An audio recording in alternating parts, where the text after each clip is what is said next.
Welcome. Thanks for joining us tonight for the webinar where we're going to give you an update and an overview on Basketball Victoria's registration types, processes and fees as we return to play following the challenges of 2020. Before I begin, I'd like to acknowledge the traditional owners of the land on which we are meeting and pay my respects to their elders past, present and emerging. My name's Ben, I'm the CFO at Basketball Victoria, and joining me tonight is Kevin from the BV Digital Support Team. Can I ask that you keep yourselves on mute during the webinar, and if you have any questions, please ask them via the chat function. If we have time at the end, we'll try and answer as many as we can, and those that we don't answer, we will send out some answers to, along with the recording of the webinar. On tonight's menu, I'll cover Basketball Victoria's participation fees, when participants need to register, and the different registration types, as well as how discount vouchers apply. Kev will then talk about the mechanics of the BV licence before I finish off with an update on the COVID expiry date extension given to those participants who registered pre-COVID, and also the policy and procedure for refunding the BV licence fee if required. I'd like to start by outlining why the change was made to individual registrations. At the 2017 BV State Conference, member associations voted in favour of the change to an individual participant fee structure. The reasons for the change include promotion of participation. So a registered player is covered for 365 days. So the more a player participates in that time frame, the more value they receive from their license or membership. This is especially valuable to players when associations offer multiple seasons or programs each year, as it gives them more opportunities to play. Players can also participate at multiple associations under the one license. It's more transparent, so it's really important that all organisations and participants are aware of the fees that they're paying or being charged. So a participant will be very clear when they sign up and register of what the BV fee is, and administrators at association or club level will also see the fee through the Play HQ admin portal. It provides a better customer experience. So the 365-day licence means there's no need to remind participants when their licence is expiring. You don't need to be chasing players up before they hit the court to make sure they've got a valid licence. The system will do this work for you. Kev will expand on how that works a bit later on. It provides a more equitable fee structure across Victoria. So previously, registration methods varied between country and Metro Victoria. The individual fee structure brings fees in line right across the state, and it's more affordable. So the registration fee for juniors in country Victoria was reduced from $40 to $25 per year with the introduction of the new licence structure. There's only two types of fees that Basketball Victoria charges for participant entry. The first and most common is the BV annual participant licence, which is $25 for juniors who are 17 years and under, and $39 for seniors 18 and over. This fee is inclusive of GST and processing fees and is the same price across the state. It's a once a year fee that gives players the ability to play for 365 days before they need to renew. The other individual BV fee is for Aussie Hoops and equivalent beginner skill development programs, otherwise known as learn to play programs. Participants in these programs will pay a fee of $5 per term. They're not required to hold a BV licence, so the $5 fee ensures they're covered by BV's insurance and registration conditions. It's important, and probably the one most important thing I want everyone to take out of tonight is that players must register for each specific season, program or event they're involved in to be covered under BV's insurance program. There's a bit of a misconception that once a player registers and obtains a BV licence, they can go and play anywhere at any time and it's all encompassing. While there's no additional fees charged by BV for playing in multiple competitions or participating in programs, they do need to register to each competition, season, event or program that they participate in. Not only does that ensure compliance for insurance purposes, it assists in the current COVID climate where it helps create attendance lists for associations and clubs, as well as assisting in pathway identification. So there's a better understanding of who's playing where. I personally was surprised to learn that BV is the only Tier 1 state sporting body in Victoria that doesn't have an accurate statewide database of participants. This kind of data is really important for BV to help allocate resources when and where it's required, and it's critical to help us secure government funding to deliver programs or help improve facilities across the state. Unless otherwise stated, all registrations are to be made in Play HQ. Next, we'll move on to the registration type. So as we can see here from this table, there's really only two sections to it. One is competitions and the other programs and events. So within this, it looks like there's a lot of different things, but some of them can sort of be collapsed into one. So if we work through them, there is a big variety in competitions and programs that associations run. So what we've tried to do is develop something that's going to pick up most of the common things that take place. Of course, there'll be some anomalies and some things specific to individual associations, and if required, the digital support team and myself will be able to help people set those up. The program and events function is just gone live this week in Play HQ, and there's a webinar on tomorrow night to give further information about that for administrators and users of the system. I'll start off by running through competitions and how they interact with the license fee. So participants taking part in junior and senior domestic, VJBL and junior CBL all require a valid BV participant license. When players register online in Play HQ to their club or direct to association for the competition season, the system will check if they have a valid license, and if not, they'll be charged the applicable BV fee. Participants taking part in tournaments will also require a valid BV participant license. Many of those also play domestic, so they won't have to pay twice, just having the one valid license. Rep players should look to register to the rep season as soon as they've been selected for a team to ensure they're covered for the duration of any pre-season training. Fill-in players must register to each game via Play HQ's electronic scoring platform, and they can play up to 2 games per calendar year before they're required to have a full BV participant license. In each of these instances, associations and or clubs can charge their fees at the same time as registration. Senior rep competitions such as NBL 1 and Big V don't require a license at this time, just by the semi-professional nature of those competitions, and also school competitions don't require one. They're more of an introduction to the sport and about bringing participation numbers up, and they'll be collected via a team entry fee for insurance purposes.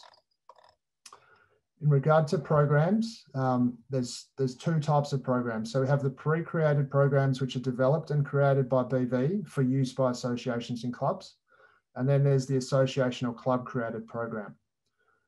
Associations and clubs must utilise the pre-created programs for things like junior country rep squads, rep tryouts such as VJBL tryouts, and beginner programs.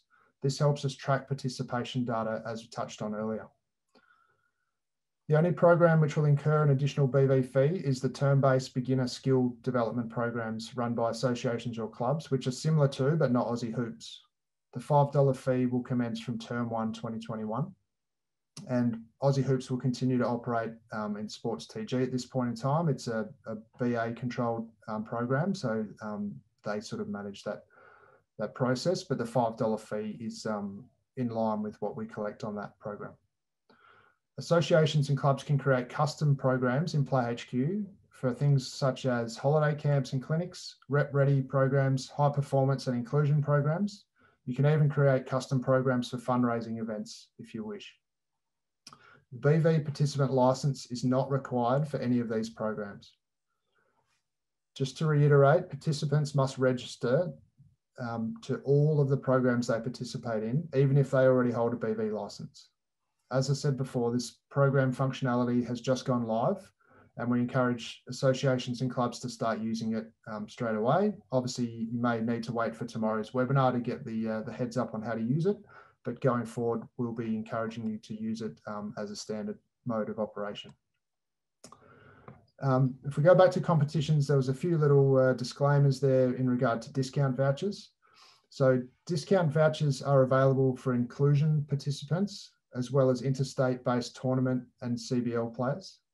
Inclusion participants will receive a $15 discount off their BV licence fee, and interstate players who are registered to their home state governing body will receive full discount, while those without proof will receive a $15 discount for tournaments. Interstate CBL players without registration to their home state will require a full BV license. The theory there is that the BA or BV insurance program is nationwide. All the state bodies are on the same policy. So if you hold a license interstate and you can show us that, we're not going to double charge you for that coverage. Applications for discount should be done via the league or tournament administrator, who will submit their request via support.playhq.com. This information, along with more detail on each of the scenarios and each of the programs and comps, will be uploaded and shared on the BV website, and we'll also distribute some more information in the coming days. I'll now pass over to Kev, who's going to talk through the BV participant license in more detail. All right, thanks for that, Ben. Hope everyone's well. So as Ben touched on, the BV license only applies to domestic competitions, VJBL, junior CBL, and tournaments. So you will need to register. We had a couple of questions come through. Every participant needs to register for every season or program that they participate in. So with the BV license, as Ben might have touched on before, at the point of registration, players will be charged for a new license or a 365-day license extension if they don't already have one that covers them for the whole of the season they are registering to. Okay, the system takes care of this. You need to register for every season, but you won't always be charged for a BV license. You'll only be charged if you are due for an extension, and I'll just go into that in a second. The first thing I'd like to do is just I guess straighten out a bit of a misconception. There's a misconception going around that the BV license starts once someone steps foot on the court, which is not true at all. So the moment someone who does not have a PlayHQ account and has not registered in PlayHQ before, they don't have a BV license. The moment they register, their license commences immediately. Okay, so I just want to make that clear. The license commences immediately from the point of registration. Now, if the person does not have a BV license, they will get assigned an expiry date as follows. So if they're registering before the start of the season, and keeping in mind this is someone that does not have a BV license as yet, we will give them an expiry date, or the system will assign them an expiry date that's 365 days from the configured start date of the season, as per the settings applied by the competition administrator. Okay, so if you're registering before the season, we're going to give you the period up to the start of the season for free, and then you get 365 days from that season start date, which differs from when you actually start playing for your expiry date. If you're coming into PlayHQ new, you do not have a BV license, and you register after the start of the season, the system will give you 365 days from the date that you register. Okay, so I hope that clears up that misconception. Any subsequent registration to any competition season, whether it be domestic VJBL or a tournament, and you do need to register for every tournament or every season that you participate in, the system's going to do a check to see whether or not your existing expiry date is before or after the end of the season that you're registering to. If the license expires after the season you're registering to, you won't be charged for a license because your existing license already covers you. However, if your license expires before the end of the season you're registering to, the system will charge you for a 365-day extension to your license in advance of it expiring, because we don't want anyone to lapse mid-season, because that will result in people having to be chased up, and they won't be covered for insurance. So the system will not allow someone to lapse mid-season. You have to pay if your license is going to expire mid-season, and you'll get a 365-day extension. So here's a couple examples I'm going to show you. The first example is someone who does not have a BV license, who has not registered in PlayHQ before. They're going to register at this point in time, and they're registering before the season starts. So what they're going to get for that is they're going to get the period before the season start date as configured by the association administrator. They're going to get that period for free. And then they're going to get an expiry date that's 365 days after the season start date. Okay, I hope that makes sense. So again, they get this bit for free if registering before the season, and from the start date of the season as configured by the association administrator, they'll get an expiry date that's 365 days after that. Okay, and that start date differs from when you actually start playing. Kev, I might just jump in here quickly. I think this is a really good live example of the situation we're in right now. So a lot of associations maybe are just delaying the start of their season, perhaps till January. But what we're encouraging you to do now is get the season set up in Play HQ, get people registering. This will then cover them for this period leading up to the start of the season, but they won't start their 365 days until that season starts. So they won't be disadvantaged by signing up early. But it will ensure that everyone's registered and in the system and covered for that period of training. Thanks, Kev. Cheers, Ben. All right, so I'm going to jump to the next example. Now, typically, let's say a majority of players play at one association and play for 2 seasons a year. So this person here registered, got their license. That's 365 days from the start back here. They're going to register to the next season. And it might be whether it's summer or winter, the next season after they first got their license.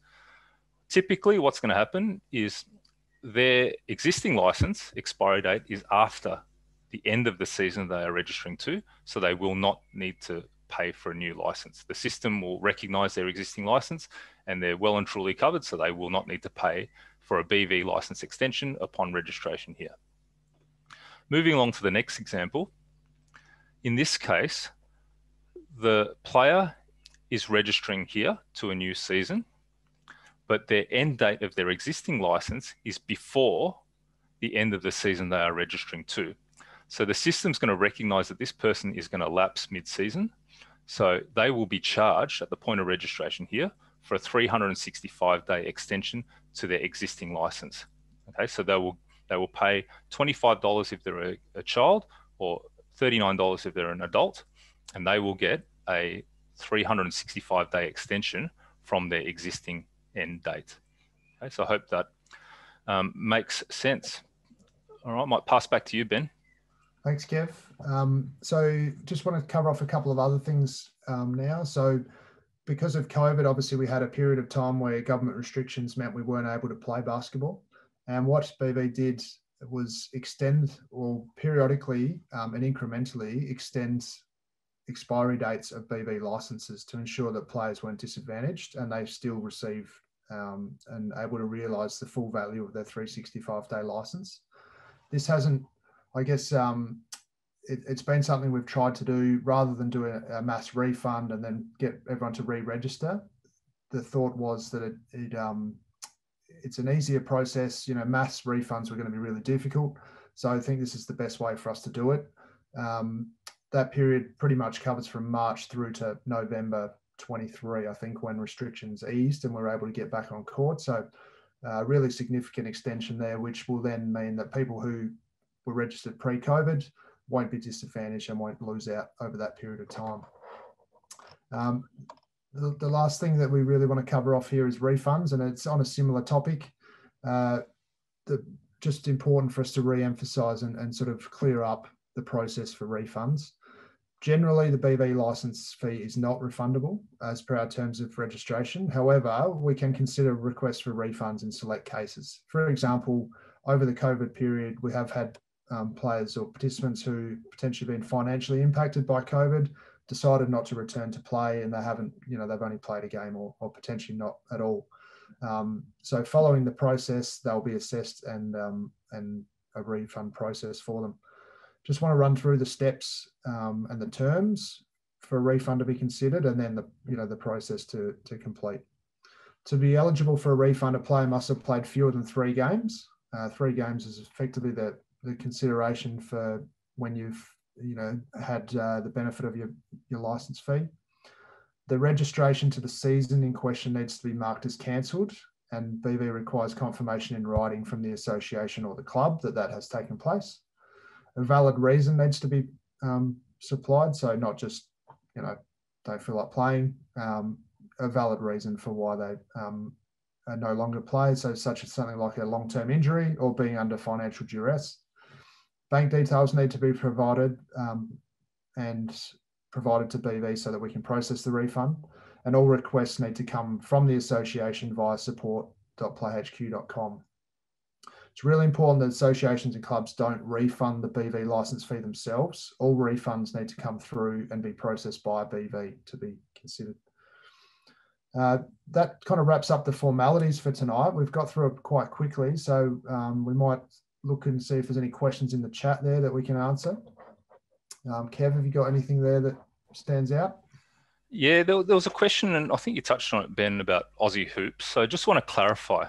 Aussie Hoops registrations still occur in Sports TG because it's a Basketball Australia program. However, if you're running a beginner program, this is pre-domestic learn to play skills and clinics, they need to be done using the pre-created program in a pre-created program, beginner program in PlayHQ, which we're going to showcase tomorrow night. Just want to re-emphasize a couple of questions about registration. You need to register for every season and every tournament, every program that you participate in. There was a question about Cbl Tryouts and expressions of interest. So we'll cover that tomorrow night. And certainly for the tryouts, you will need to use the pre-created programs for Cbl, VJBL, NBL1, Big V, and Junior Country Rep Squad. But for expressions of interest and other local, more unofficial events, you can create them yourself. Had a question about license extensions for associations that don't resume until January next year.